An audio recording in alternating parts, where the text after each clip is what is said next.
I have had it with you, Buster. And no back talk either. If your short ribs are coming out dry and tough, and your mashed potatoes that you want to go with that are coming out gluey, like you're going to put a science project together, you're doing two things totally wrong. Today, we fix both. Yay! Whew. The flavor starts right here. Hot pan, brown the meat, don't crowd the pan. I have 8 of these things, so I'm gonna go 4 and 4. These are the first 4. Remember, no sear, no flavor. Close it up, go home, go get some ice cream, and watch TV. Sear it, flavor it. Before he did what he just did, dude, he came back to me so I can show you what he did before he did that dude. That dude. About 5-6 pounds, bone-in ribs, short ribs. They cut them up for me in the butcher. You do it too. Yeah, see, look at all the meat they got on there. Yeah, he'll do it for you. Don't worry. Don't be shy. Butchers are cool. Get that moisture off. We put these in that hot pan. You want to hear a sear like you never heard ever before. Okay. Kosher salt. Easy enough, right? Give it a nice coat. Just coat all the sides. Back of hand. Keep these 2 fingers dry. Always. You never know when you're going to need them. Flip it. You get the drill, right? When I'm done, I'll cut back to this. You don't need to see everything. All right, now you pepper it. Back of the hand, back of the hand. Always the back, folks. Did I miss one? What's wrong with me? All right, let's get the rest of it, and I'll be back. Now we're ready to put this in some hot oil on the biggest pot you have. Cast iron if you have it. See, I got one of these. Pretty freaking big. This is like a 6-quarter. Now I'm going to do this in 2 shifts. Maybe I'll do 4 in one and the other 4 in another shift because I don't want to crowd the pan. Otherwise, you're steaming the outer edges here and you're ruining the whole thing. Keep that crust on this stuff. Hit it hard. And you say, well, you're going to braise it, right? Doesn't that keep the moisture in? Yes and no, all right? If you want the science, go to Alton Brown, okay? He's the good guy for that. I'm just telling you what works for me and probably every single freaking steakhouse in America. So, now that I'm done yelling at you, make sure you're not crowding the pan. That's all I'm going to say. All right, now let's go flip back to those sizzling meats. All right, Chef Sal, let's take a look. There you go, see that? We have a crust on the fat. That's how good it's got. And pick a side, any side. Do it again. And keep going till all 6 sides are done. Brown, like that. See the brown? That crispiness is flavor, even though you're going to braise it for 3 hours. That is seared, folks. Dark crust deliciousness. I have my oven on 350. And I have my mirror pot here that I chopped up. It's very easy. 3 carrots, a couple of ribs of celery, and about 2 medium-sized yellow onions. A little bit more olivari. I kept a little bit of that meat juice, actually meat oil, in the pan. And we're gonna just give these a little stir in that heat. Medium-high heat's good. Scrape that bottom, that's flavor.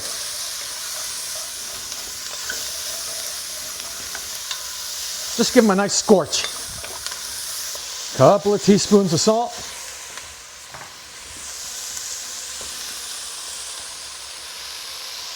Half to a quarter. Fresh ground black pepper. And remember, this is all gonna be braising inside some wine.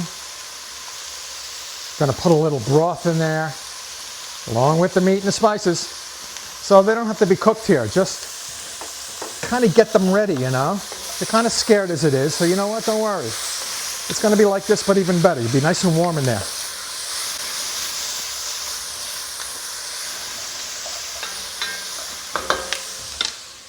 Couple of bay leaves.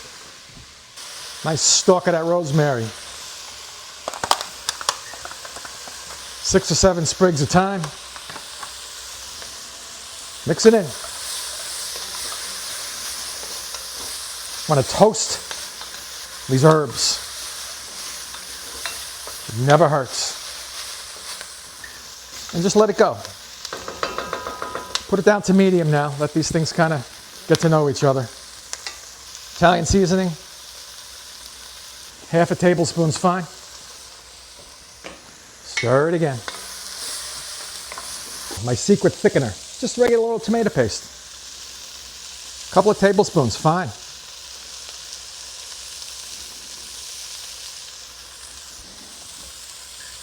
Nice big fat tablespoon of cornstarch or flour.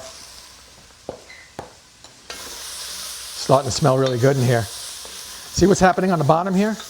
You're getting stickage. That's called the fond, F-O-N-D.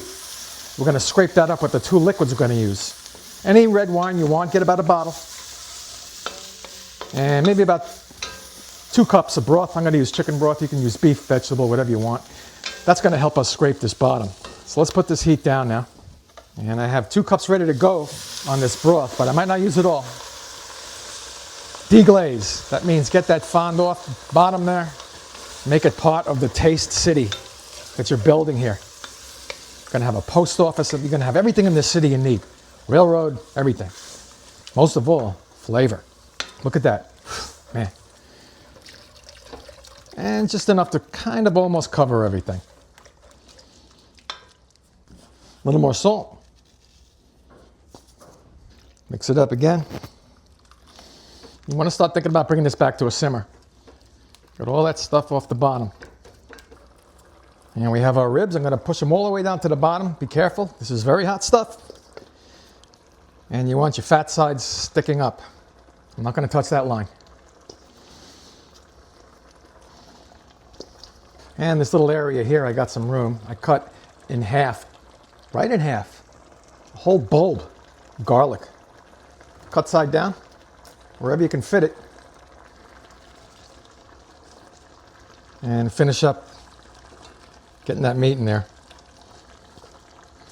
I have some Merlot here. Napa Valley. And get it in there until you just see icebergs sticking out.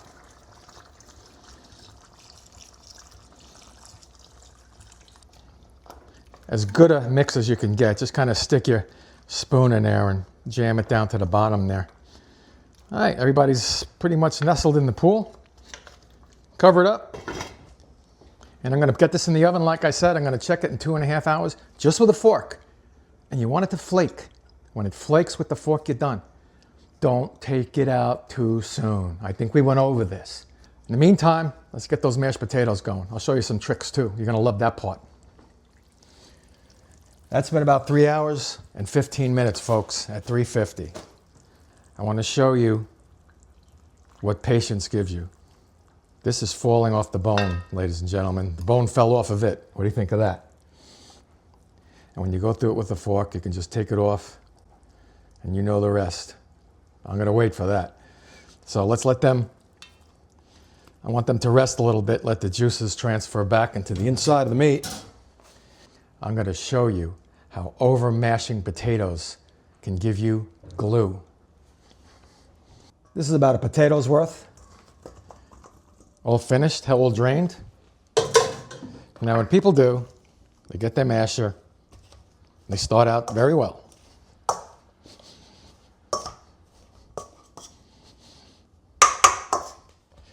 And this is where they just run off the rails. You see what's happening? It's turning into cement. I like to call it glue. But it's just, it's a waste of time. Let me show you the right way.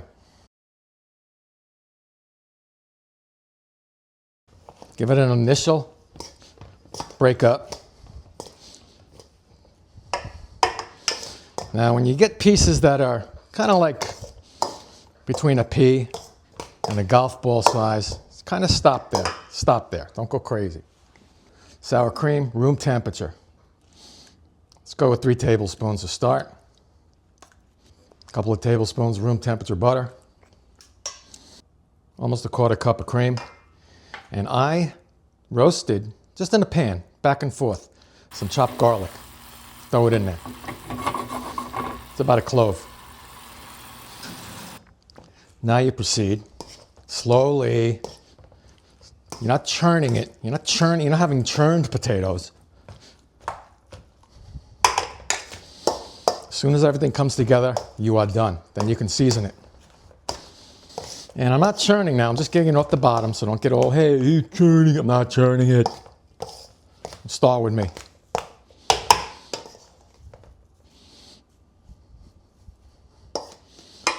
And now I'm going to give some salt. And just incorporate it. You don't have to churn. See what I'm doing? I'm incorporating it. I'm not churning anymore.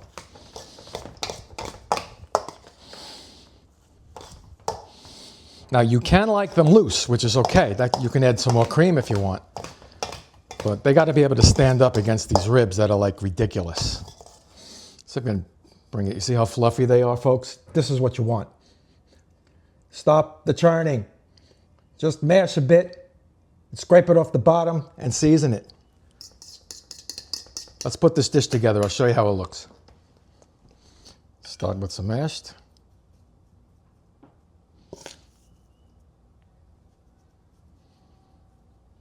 Get a rib on there, or two. Just a little bit of the remnants, I call them. Here and there on the potatoes. Beautiful. A little bit of rosemary, and there you go.